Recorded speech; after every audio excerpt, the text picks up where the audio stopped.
願いします。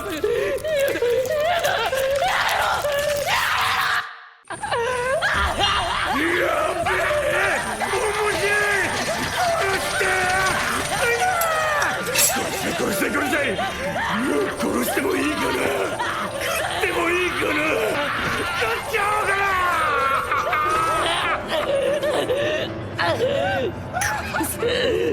殺して。母さん。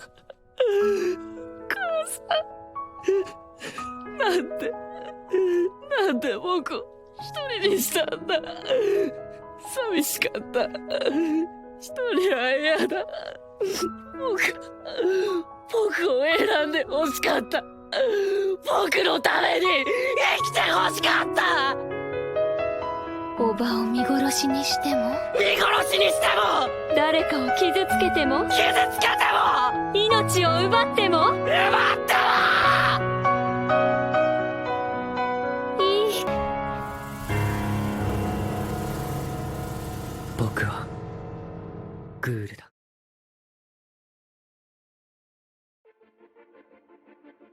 Have you ever read the manga where you felt so absorbed in the tale that you didn't need any fantastical settings or voice acting to enjoy it? It's not just the quality of the art in this manga, but also the way it manages to portray the character's insanity of emotion that sets it apart. This manga is called Tokyo Ghoul. Tokyo Ghoul is a Japanese dark fantasy manga series written and illustrated by Shuei Ishida between September 2011 and September 2014. It was collected into 14 volumes. The story is set in a world where humans and vicious species known as ghouls, creatures that look like normal people but can only survive by eating human flesh, live among the human population in secrecy. In modern Tokyo, Japan, a student named Kaneki is on a date with Rei's Kimishiro, or as he's known for, Rei's son, who turns out to be a ghoul and tries to eat him, which is fair considering that Kaneki wanted to eat her first. Nonetheless, he was sent to the hospital in critical conditions.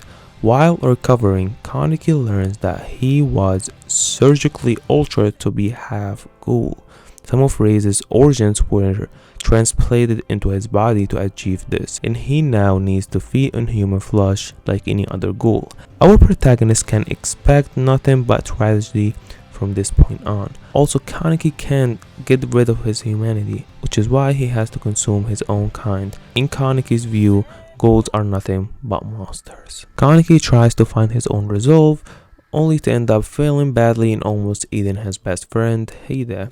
Fortunately, Kaneki has been saved by the kind but stern Toka Karishima, and don't worry, we'll get to her a bit later in the video.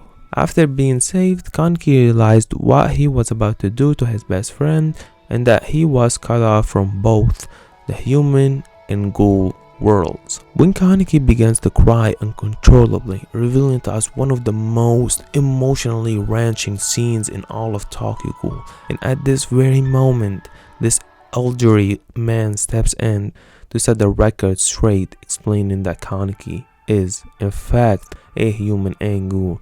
It might seem like I'm pressing it too hard, that this is such a minor moment that doesn't deserve this much attention, and you may be right, but I believe that this is a significant and heartwarming moment for a variety of reasons. You might not feel it, well, but if you have read or watched Tokyo Ghoul, you have already known what Kaneki has been through up until this moment. From getting beat up to trying to come up with terms with his inner ghoul, which has led to an extreme hunger that made him almost kill the only person that he cares about in this world, Heide. All of this insane amount of mental pressure that he had to try to solve on his own led to this very moment of seeing our protagonist very delicate and broken emotionally, which is I really appreciate because it set him apart from all of these modern shonen heroes who represent the embodiment of a strong, unbreakable mental person. That is why Kaneki is so much more relatable. And at this very moment for Kaneki, Mr. Rishimura offers Kaneki a job at his Onataka cafe, saving him from having to kill any humans while also helping him understand ghouls better. That being said, Kaneki is currently attempting to assimilate into the ghouls community by learning more about its inhabitants. He's also coming to the realization that ghouls are merely abnormal people, and that the distinction between good and evil ghouls is not all that different from that between humans. Because of their superior genetics, humans can feel pleasure in a wide variety of pursuits. However, ghouls are the unlucky ones, with no future than to feast on human flesh. Through his terrible journey, Kaneki learns that ghouls are just like people in many ways. They feel love, hate, joy, grave, malice, envy, and much more.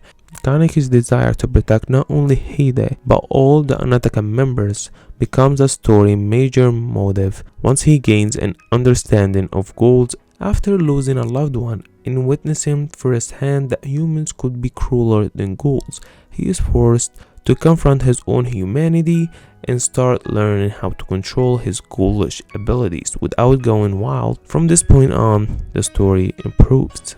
If we look closely at the plot, there is nothing unique about a protagonist who lives an ordinary life, wants to protect those who's close to him, and in order to do so, he must control his power and become more powerful, a story structure that has been used numerous times. However, what makes this manga stand out from the other typical shonen genres is due to two main factors. First, the exceptionality of Kaneki's character, which we have already covered.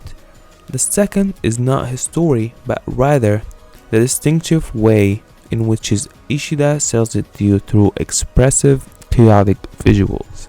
Before publishing Tokyo Ghoul, Ishida wrote two comics, The Tale of the Longing for Sex and The Penis Man, never mind that, which were published in 2010.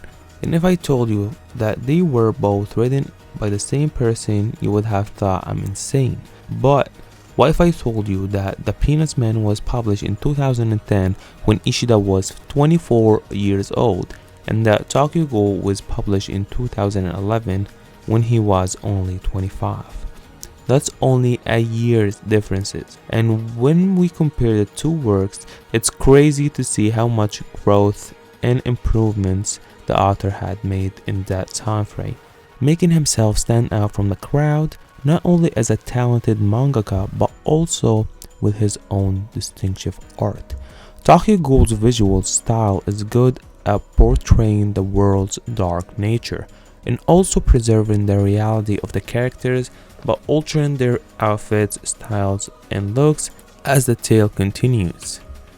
But what makes this style of panel so successful is that it only slaps out the third point of view by making you feel the character's deep thought and emotions.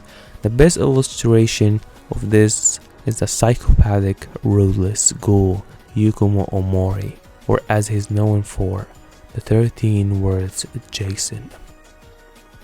Jason was an executive at Ogiri 3 and the founding leader of the White Suits from the 13 world. Typically, he was called by his ally Yamori due to his brutality. He also became known as the 13 word Jason. Before he was called Jason, he messed up and was taken to the 23 Third World's Gold Detention Center. During his imprisonment in Kakuya, he was tortured relentlessly by a sadistic investigator working there. He desperately tried to escape the pain. He convinced himself he was the torturer, not the tortured one, when their roles were reversed. He felt a thrill he had never felt before. It seems like he had truly become human. During the torture, he learned about the injections and the method to inflict pain on ghouls. He started seeking ways to satisfy his sadistic hobby by looking for unfortunate victims to bring to his personal torture chamber. And this is the man that Kaneki had to face and overcome. And to dive a little deeper, I'm going to drop a spoiler warning here, and I will do my best to avoid any major spoilers. In long story short, an organization known as the Ogiri 3 issued an order to capture Reis or anything related to her. As a result, they kidnapped Kaneki due to their similar scent. After they took Kaneki and found no use for him, They put him in jail. Eventually, Kaneki attempted to escape, only for his plan to fail, and Kaneki had to make a deal with Jason to save his friends. Jason found a good use for Kaneki after capturing him, and as you can see here, Kaneki has been through hell and back. From having a needle shoved through his eyes, to having his fingers and toes repeatedly sliced off, to having to kill a mother or her child, to having a Chinese red-headed centipede stick through his ear. Throughout this cruel torture, Kaneki suffered physically, emotionally, and mentally, and you can clearly notice and feel what Kaneki has been through just by looking at his hair. And this is not a joke, he's not about to go Super Saiyan. After much suffering, Kaneki was forced to look at the causes of his predicament and accept the fact that he must sacrifice one thing in order to keep or gain the other. A realization that he had to face his inner self by realizing his mother's mistakes and also his own weaknesses, to finally sacrifice a part of himself in order to gain the power of his half-ghoul, and this was done after a lot of struggle and pain and self-doubt, all of which came together in a single masterpiece panel. Coming from this to this is the best way to describe mental progression, and this is why I preferred Ishida's art to the anime adaptation version. Look at the differences.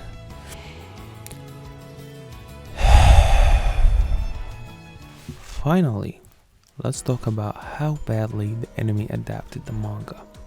I'm not here to crap on the last 3 seasons, since they are all downhill even for Tokyo Ghoul's biggest fans. Rather, I would like to crap on season 1. Despite the fact that it was the most accurate adaptation of the manga, and that it even topped the manga in some moments, I still did not enjoy it. Wouldn't mind if the story changed, or a few details were changed to make the content less harsh/brutal. What I am not okay with is how they rushed the anime by adapting almost 70 manga chapters into a 12-episode series. In retrospect, the first 12 episodes of The Promised Neverland were excellent, covering 37 chapters of manga into 12 episodes, or around 3 chapters by 1 episode. However, the first season of Tokyo Ghoul also featured 12 episodes and 68 manga chapters, for an average of over 5.5 chapters per episode. Therefore, the personalities became less complex and intriguing. Toka is the best example I can think of. Toka Karashima, a waitress at Anataka and one of the major protagonists in Tokyo Ghoul. She is a ghoul. When originally introduced, she was a lovely waitress who hated a friend of Kaneki, had a crush on. Later, she aided Kaneki on many occasions, including one where she was particularly hard with him and revealed her concept for humans. Later on, she went on for revengeance and killed one of the CCG investigators, only to feel guilty about succumbing to her hatred. To atone for her senses, she trained Kaneki and attempted to mislead the CCG inquiry in order to protect her friend.